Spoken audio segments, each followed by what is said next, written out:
What if I told you there's a drug that treats obesity, diabetes, heart disease, sleep apnea, alcohol addiction, and possibly even Alzheimer's?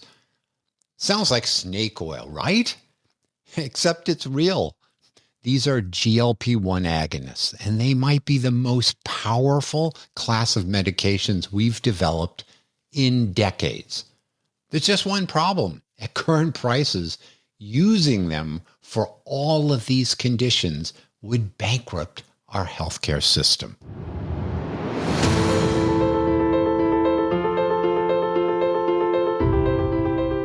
Hi, I'm Dr. Bobby Du Bois, and welcome to Live Long and Well, a podcast where we will talk about what you can do to live as long as possible and with as much energy and vigor that you wish. Together, we will explore what practical and evidence-supported steps you can take. Come join me on this very important journey, and I hope that you feel empowered along the way. I'm a physician, Ironman triathlete, and have published several hundred scientific studies. I'm honored to be your guide. Welcome, my dear listeners, to episode 62, GLP-1s, life-changing results at what cost? Advertisements and discussions about Ozempic and Mounjaro are everywhere. We all hear stories of 30, 50, 70 pounds or more of weight loss, no more cravings, alcohol desires fall, less smoking, and potentially treatments for sleep apnea, arthritis, and even Alzheimer's. These drugs are injected every week, and when they were released, cost about $500 to $1,000 a month. In 2023, we spent over $70 billion on them, and about 1 in 8 Americans are on these drugs. Perhaps 18% have tried them. Just last month, the FDA approved an oral form of Ozempic. How many more people might start taking them? Are these drugs a miracle for folks who are overweight? What's the evidence? What's the hype? And can we as a society afford them? I hope by the end you will have a firmer understanding of these issues. I have 3 other weight loss related episodes that I'll link to in the show notes that you might find of interest. Why now? For years, I've been following the clinical trials of these drugs for diabetics, for weight loss, and for a whole slew of new potential uses. In addition to these high quality evidence data points, I've heard numerous N of 1 stories, so many friends and colleagues who've had the typical roller coaster dieting experience, losing weight only to gain it back and having tried every diet known. After losing a few pounds, the craving to eat more just was overwhelming, and most all of the weight came back. And then these same people, after struggling for perhaps decades, start one of these GLP-1s, and a lifelong journey of weight struggles takes a new path. Within days, they feel less hungry, had fewer food cravings, and the food noise in their brain had gone away. They lose 20, 30, or 50 pounds. After hearing these studies, after reviewing the evidence, and with about 2/3 of us either obese or overweight, it seemed time to share what I found with you. I've divided the episode into 2 parts.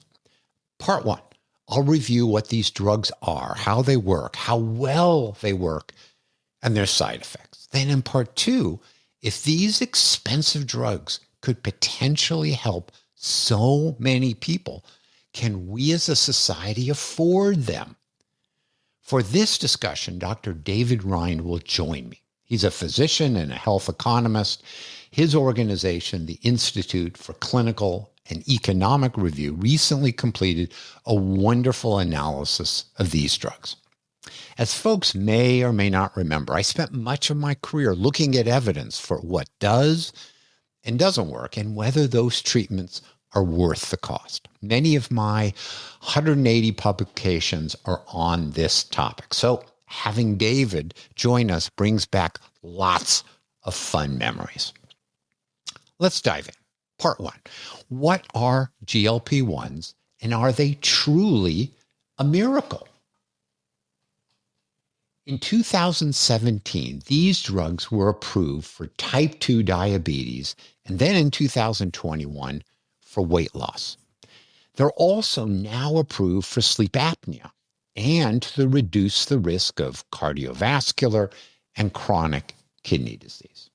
But those uses are growing, with studies now looking at whether they can help folks with alcohol addiction, migraine headaches, psoriasis, rheumatoid arthritis, and even potentially Alzheimer's. You've heard of them as semaglutide, Ozempic, Wegovy, Zepbound, tirzepatide, Mounjaro. These new drugs are what are called peptides. Now, peptides are mini proteins, like insulin. GLP-1s stand for glucagon-like peptide 1. GLPs are made in our own body, in our small intestines. They work with the pancreas and our liver to balance our blood sugar. That's why they were created initially for diabetics. They stimulate insulin and inhibit glucagon, also important for diabetics. Most importantly, for weight loss, they slow food from leaving our stomach, giving us a sense of fullness. Second, they affect brain satiety, or how hungry we feel, likely through dopamine pathways. Third, these drugs reduce food noise, or the constant thoughts about our next meal. The first of the GLP-1s to the market was made by Novo Nordisk and known as semaglutide or Ozempic or Wegovy. Patients self-inject every week. When initially available, these drugs improved blood sugar and also led to weight loss. Then the drugs were tested in obese folks who did not have diabetes. Here's some of the key evidence that got the drugs approved. In the STEP randomized trial, 300 patients who began the study with an average weight of about 220 were followed for 2 years. Patients lost about 15% of their body weight, or about 35 pounds. In November, an oral version of this drug was approved for weight loss.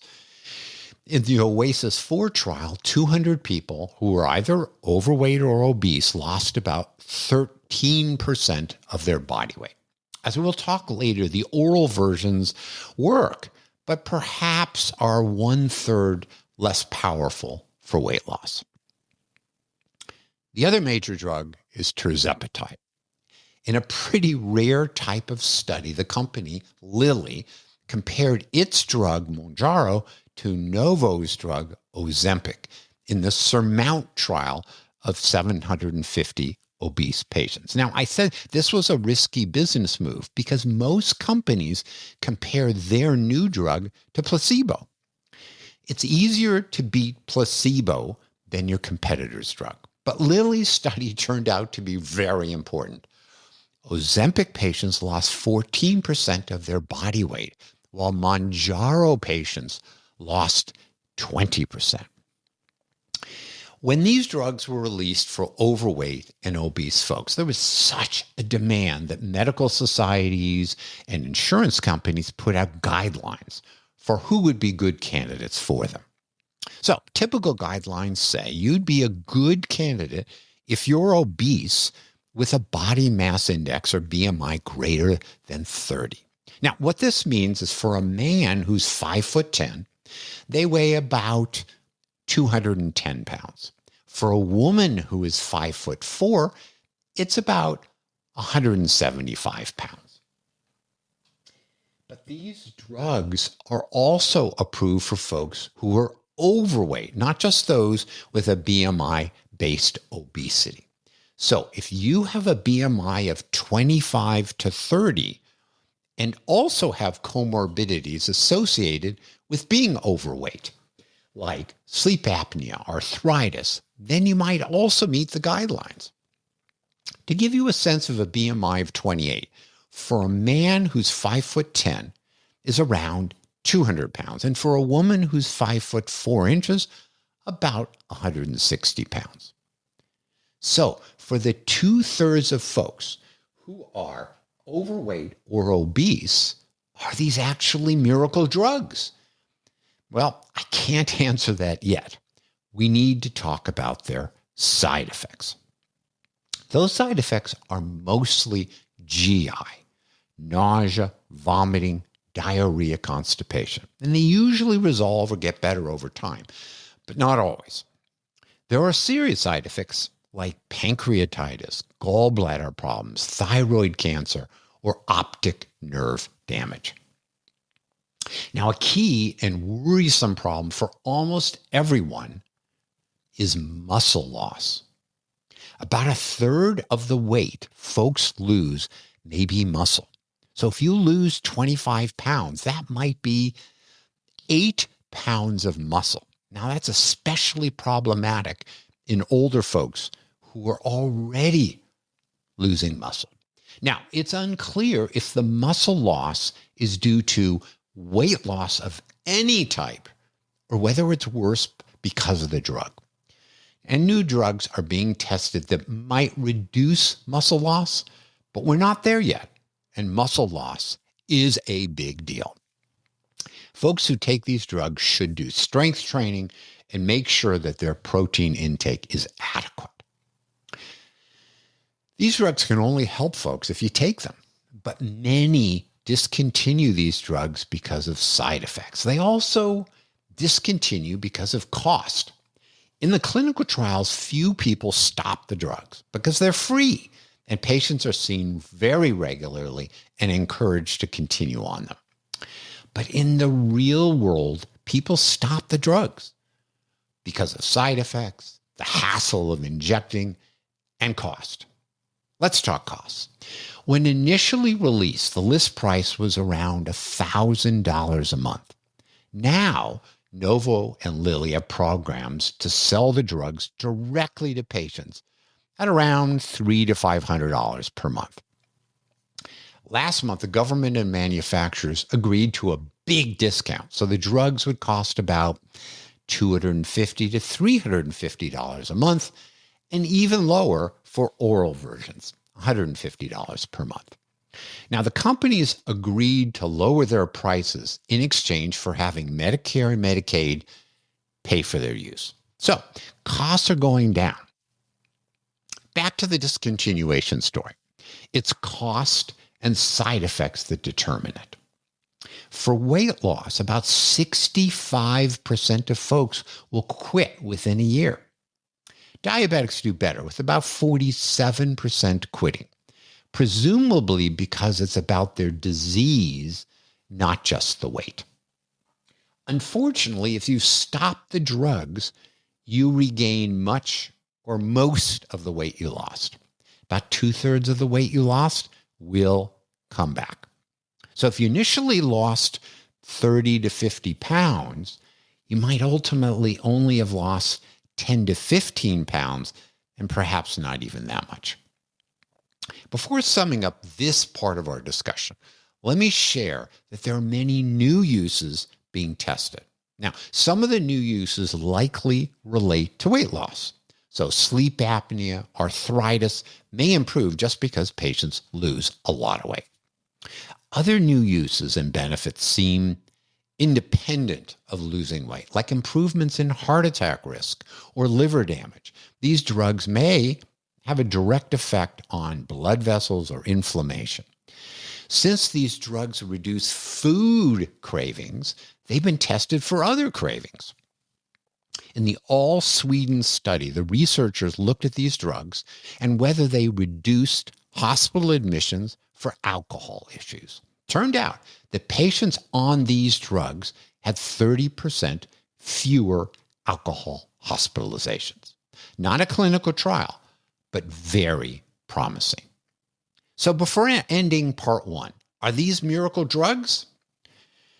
Well, they provide remarkable benefits for obese patients that no prior drug could do. But they have side effects, and many folks stop taking them.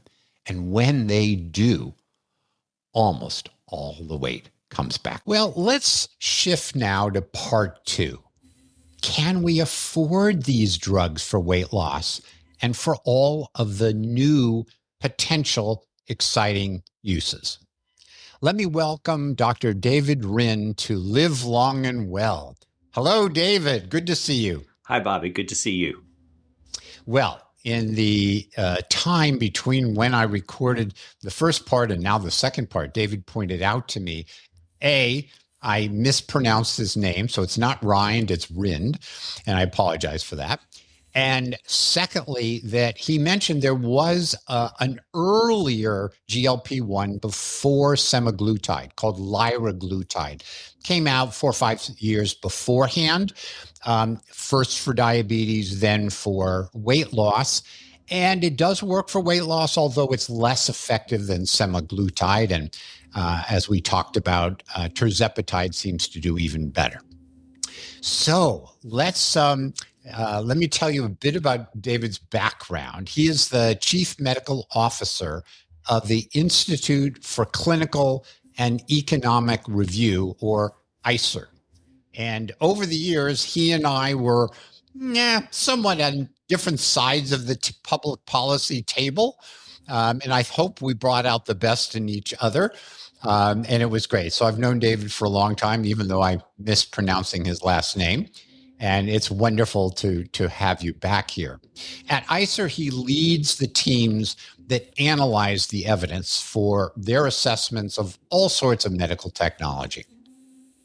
Obviously, for this episode, they released a report on obesity drugs. Not that they released it for this episode, but that's clearly where I was hoping his expertise might be brought to bear.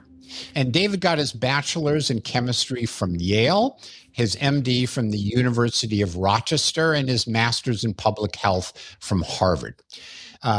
David continues to see patients in primary care, working with residents at Beth Israel Deaconess Medical Center, which is in Boston. Now, David, I learned from the ICER website that not only did you used to juggle, but you taught juggling. So what's the story here? So I was a camp counselor on Cape Cod, which is interesting mainly because it was the first time I was being in Massachusetts, long before I moved here to be a doctor.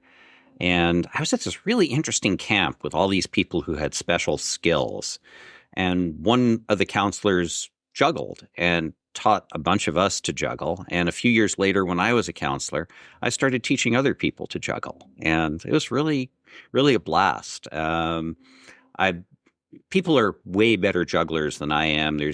In the age of the internet and social media, there's so much better juggling than when I was doing this. But I can still impress people once in a while. That's fantastic. Do you still juggle on a regular basis, or only when after a couple of drinks and somebody grabs you and says, David, do it? That, or you're hanging out and there are people juggling around and they're like, hey, would you want to try this? And it's like, yeah, I'm willing to give it a try. And then you show off.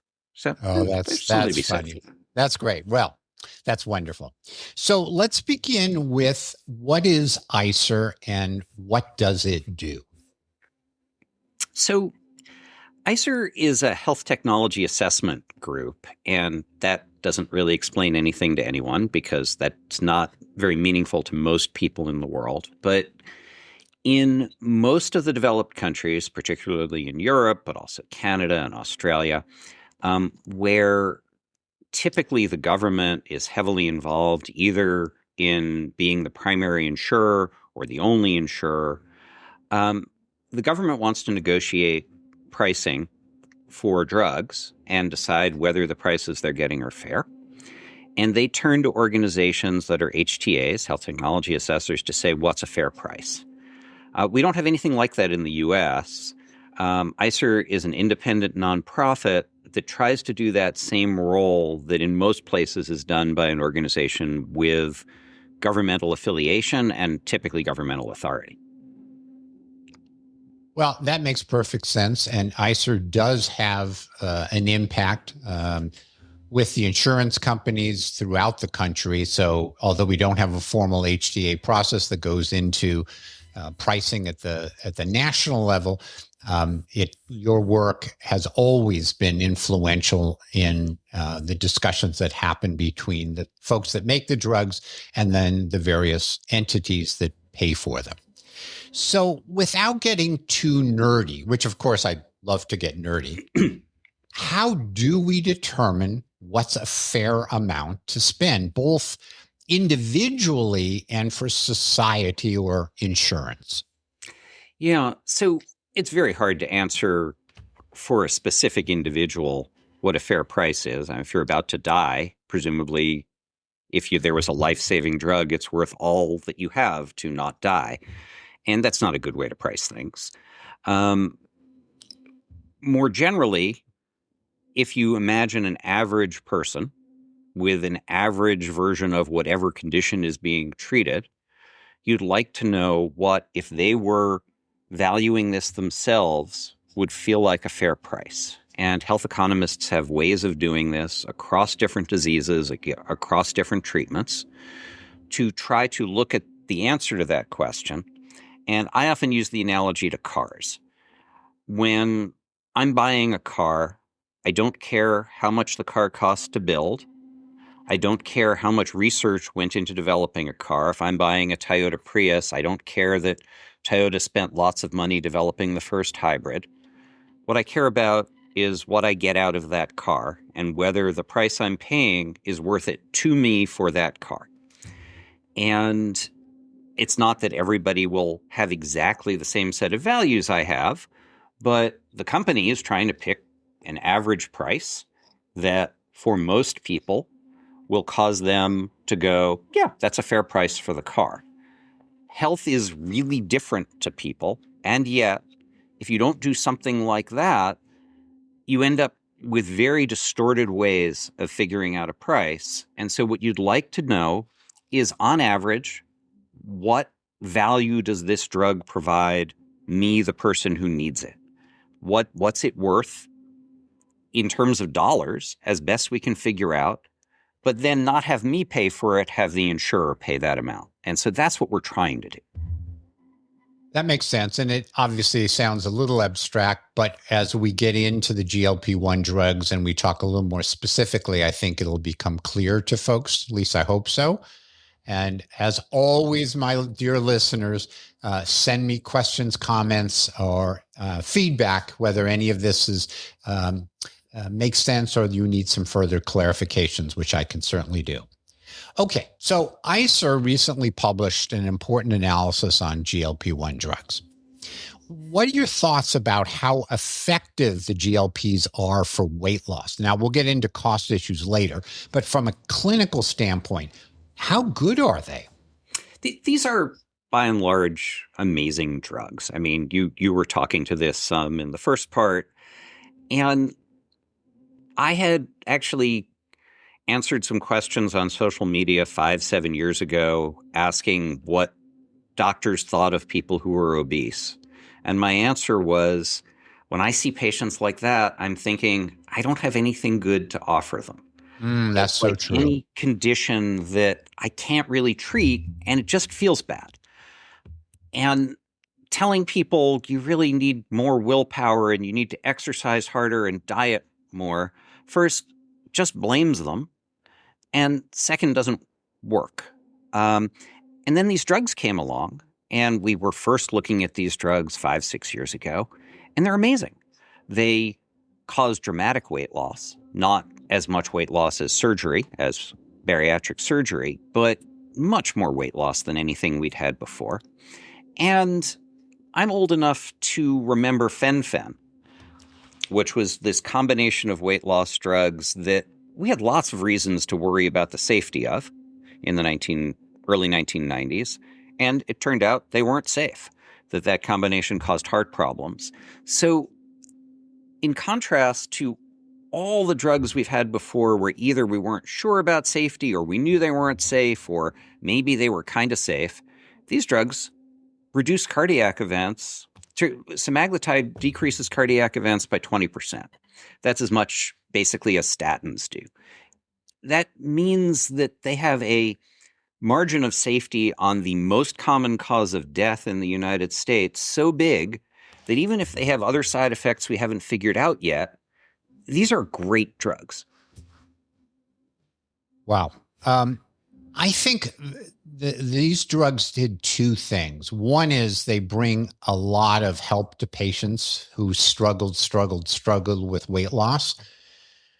But I think something almost equally important, it taught us as doctors and hopefully more broadly people in society that this issue of obesity and what causes it and how you get over it is really complicated, because I think when we trained, it really was you ate a certain number of calories, you burned a certain amount of calories, you just need to eat less, exercise more, and you'll make it work. And if you don't make it work, then clearly you're not trying hard enough. And I think what these drugs taught me was, person after person after person who had decades of struggle, lose weight, gain weight, lose weight, gain weight.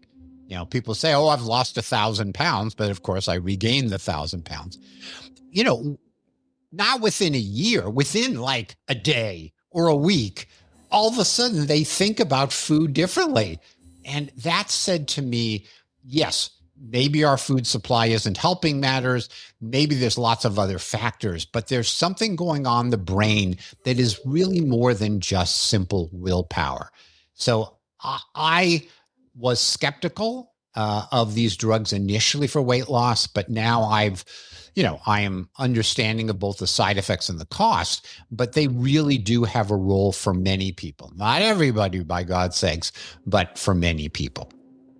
Yeah, no, I think that's exactly right. I've, for religious reasons, sometimes fast for a day. And by the end of that day, I noticed that every few minutes, I'm thinking, oh, I should go get something to eat. And then remember that I shouldn't go get something to eat.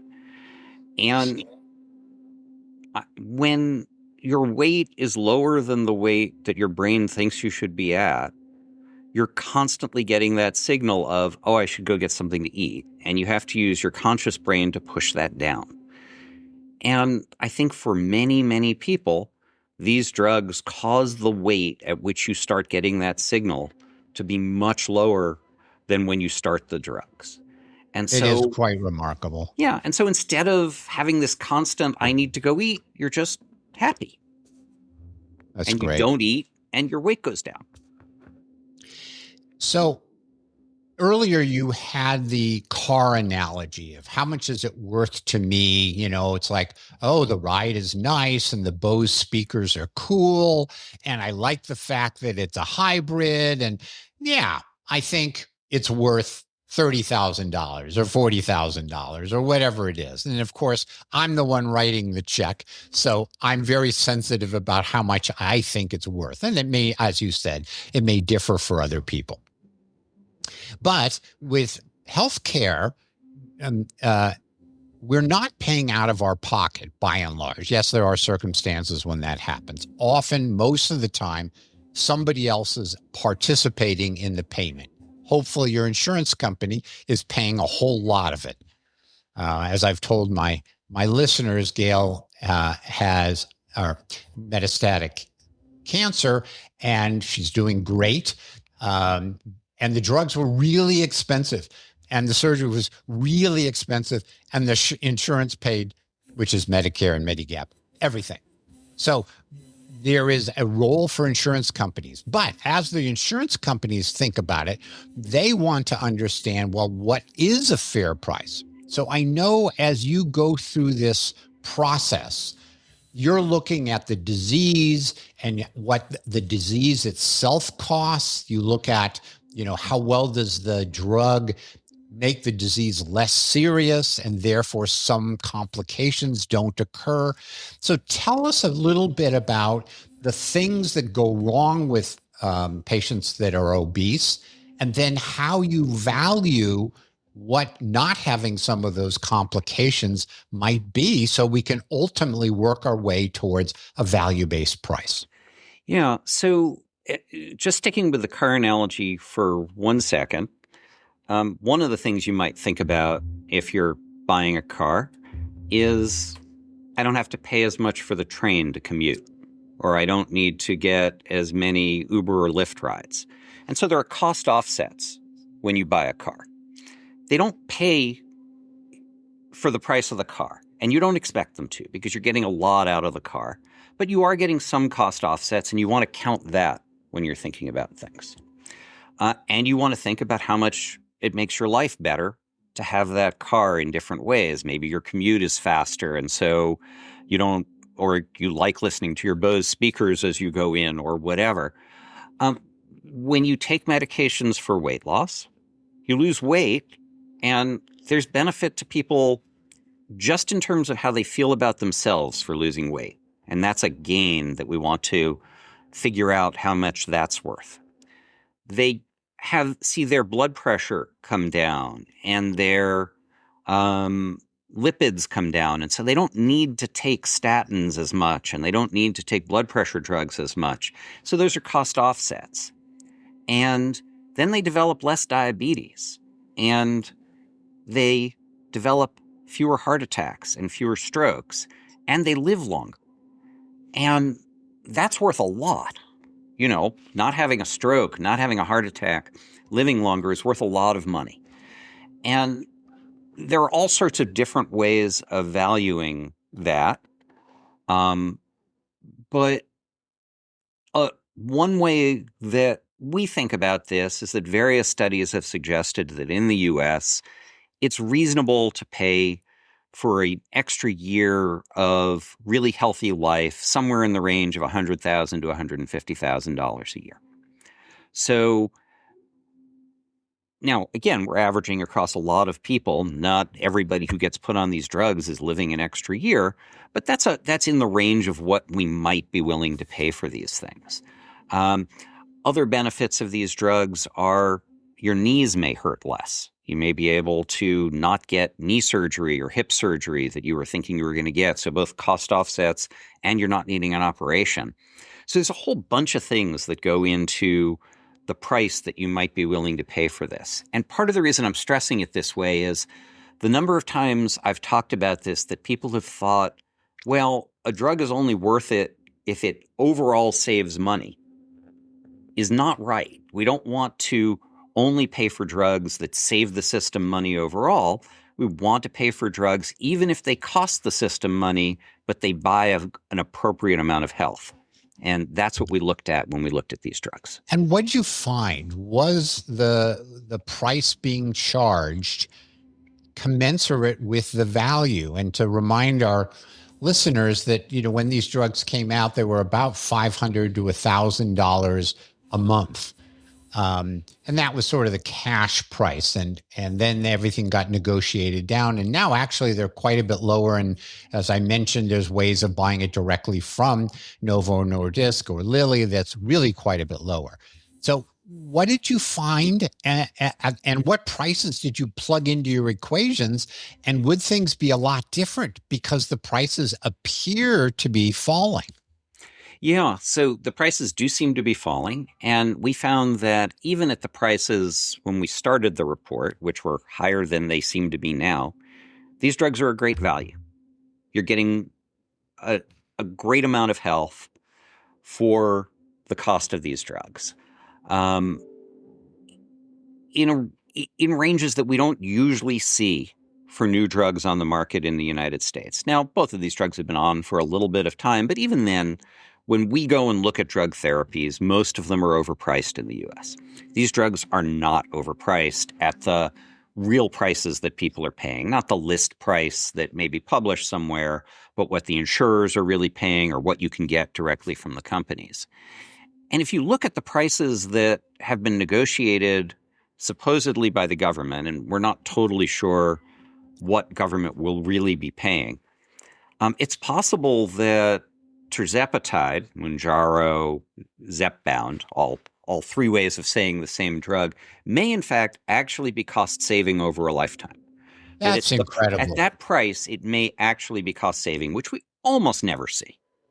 Almost never see. I can't. I'm having a hard time figuring out what they might be. Maybe generic penicillin might be cost savings by and large if used for serious illnesses, but it is very, very, very rare. So there is a disconnect here, I suspect, for listeners, because if their insurance company isn't paying, and many insurance companies are quite severe or strict about who gets. And I talked earlier, you had to either be obese with a BMI of 30 or more, or have complications of the problem and have a BMI of 25 or 28 or so. So many people are having to pay out of pocket. And even though it is, quote, a good value, it is tough for some people. Now, with the government stepping in for Medicare, Medicaid, there will be more people where the insurance company will pay for this. But let's shift our perspective. Here we've said, actually these drugs are reasonably priced, which of course will make the manufacturers very happy that two smart people, or at least I hope we're two smart people, are saying the prices are reasonable.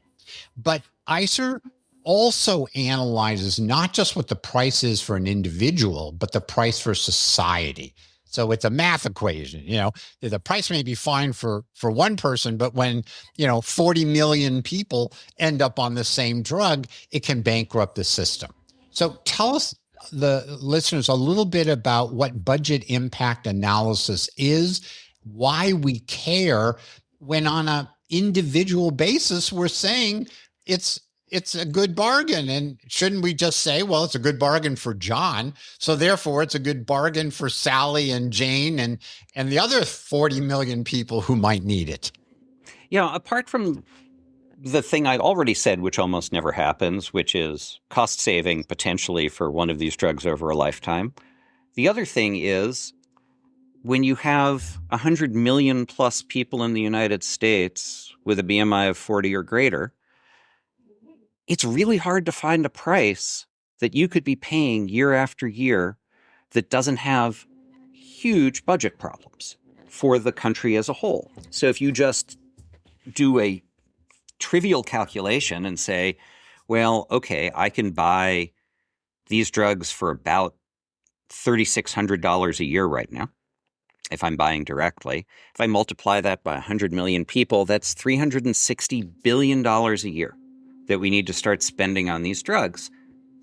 And our health system doesn't have $360 billion a year to start spending on these drugs. The cost savings are over a lifetime, some of them down the road. But even if some of them were sooner, I'm a primary care doctor. I need visiting nurses to go in and take care of patients in their homes. I need to be able to hospitalize people and get them operations. I need other drugs to get people. $360 billion added to the system isn't there. And that's why you see all these insurance companies that at some level should be going, these drugs are a great deal. They're appropriately priced. We never see that. Their patients want them. They're wonderful drugs. Are instead going, we have to figure out how to get fewer people to take them because otherwise premiums are going to skyrocket. So, okay, now you are the czar of healthcare, and you've been called to Washington to solve this dilemma. And we all agree the price per patient is okay, but the price for society is really high and will take away what we also otherwise might do with some money. What's the solution here? And I don't think it's we take the patent away from the drug company and, some government lab manufactures it and gives it away. So how do you solve this dilemma? Yeah, I mean, I think I have not heard a single answer to this that everybody hearing that answer goes, oh, that would work. We should all just do that. But let me give a couple of possibilities.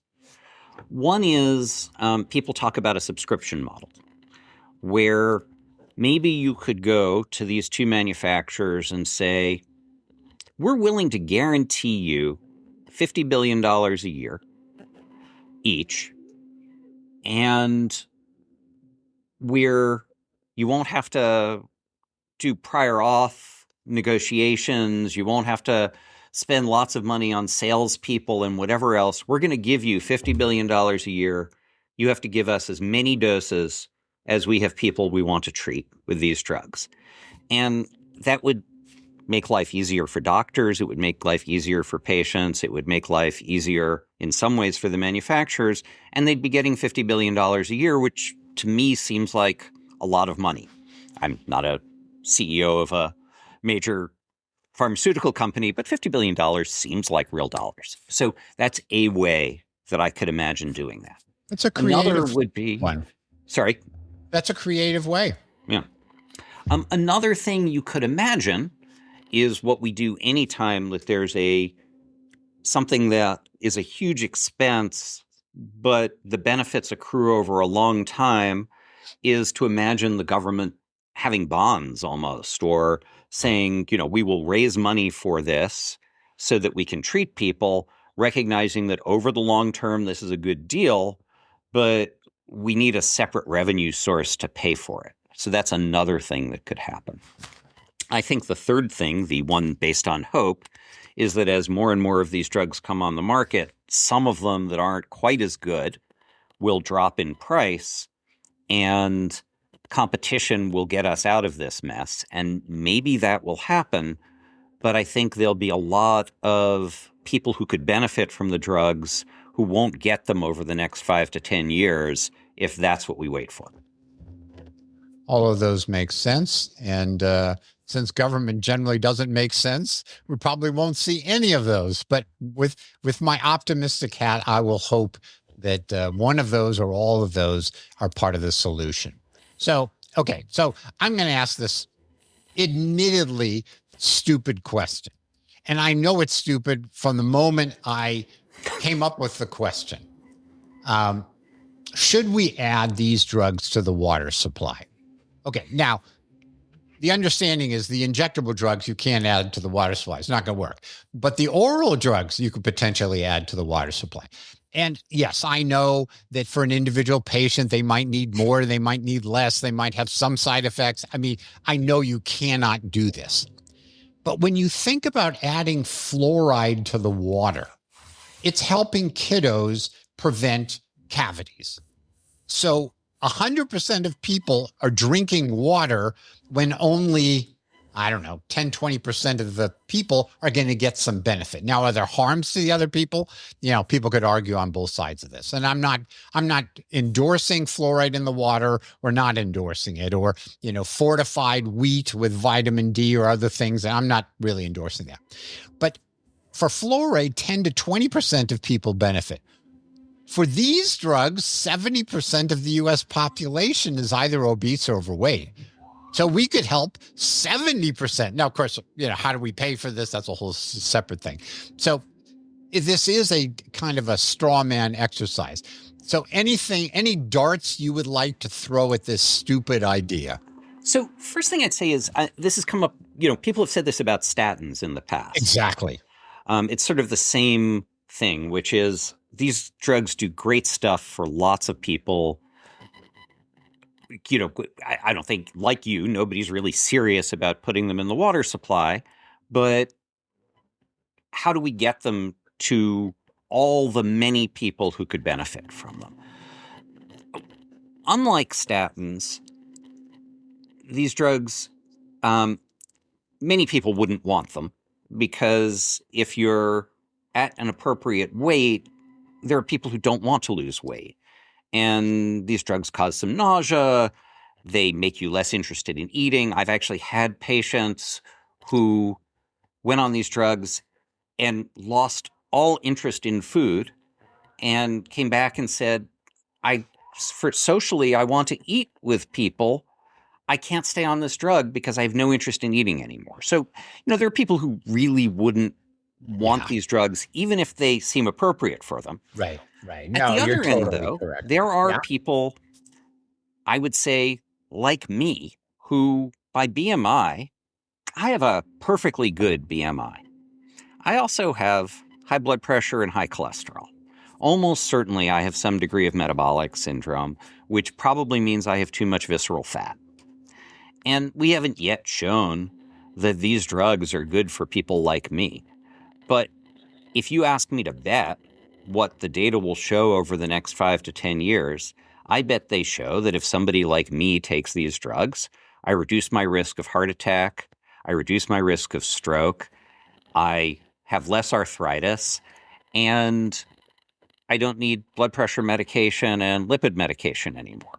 So we probably, at that level, we almost should have them in the water because there are probably a whole bunch of other people who we haven't figured out yet could benefit from these drugs, who it is going to turn out would benefit from these drugs. So more broadly, we know that there is an entire Asian population that on our BMI measurements looks thin and fit and has metabolic syndrome, and that these drugs work in that population too. There's been studies specifically in Asian populations, I think because of the interest in that. So apart from anything else, when you say 70% are overweight, that's using measurements that actually don't capture everybody who's probably really So it's able to even worse. benefit from these drugs. Yeah. I didn't give, so for one more answer for how you could pay for these, if you believe, and I actually do believe this, that a big part of the problem is that in our competitive food market, people have figured out how to make high-calorie foods almost addictive. I don't love the number of things we call addictive, but the number of foods that call to you. I have Right. some pastries sitting out there in another room that are calling to me. If we were taxing calories in some way to help pay for the drugs that we only need because we've created these high-calorie addictive foods, you could imagine a system like that working. I'm not sure either of us thinks that very many governments could pull that off very well, but Right. it is a thing to think about. That's wonderful. David, your insights are great as always. This has been fascinating and fun. And you didn't shoot my idea about adding it to the water too crazily. Look, again, don't get me wrong. I'm not suggesting we do this. Understood. So, okay, so let's wrap up. So from part one, these drugs help diabetics. And for those who are overweight or obese, they truly help them in ways that were really never possible before. Folks with a lifelong struggle to lose weight and the roller coaster of ups and downs, these drugs can lead to 30, 50, or 70 pounds of weight loss. But they have important short-term and potentially long-term side effects. And many people stop the drugs and almost all of the weight comes back on. So for most people, they're making a lifelong commitment. Now, from part two, the prices of these drugs have fallen a lot, but the prices actually seem to be reasonably fair. With more and more folks taking them, who knows how much higher our current $70 billion spending on these drugs will go. With 1 in 8 Americans on them now, could we see a time when half of all Americans take drugs like this? David taught us to think not just about how much it costs for these drugs for an individual patient, but to think broadly about societal expenditure. Now, I have various episodes about weight loss that folks might want to listen to. I have one on nutrition in general, which is number 4. I have one on weight loss, episode number 15, and what you eat affects how much you eat, which is episode 49. I'm convinced that for many folks, these drugs can be life-changing. Does that make them a miracle drug? Well, for some, yes. For others, perhaps not. Let me know what you think, whether David and I gave a fair and balanced review. And as always, I hope that you live long and well, and that these drugs are an important and growing part of our toolbox for health. Thanks so much for listening to Live Long and Well with Dr. Bobby. If you like this episode, please provide a review on Apple or Spotify or wherever you listen. If you want to continue this journey or want to receive my newsletter on practical and scientific ways to improve your health and longevity, please visit me at drbobbylivelongandwell.com. That's doctor as in DR, Bobby, livelongandwell.com.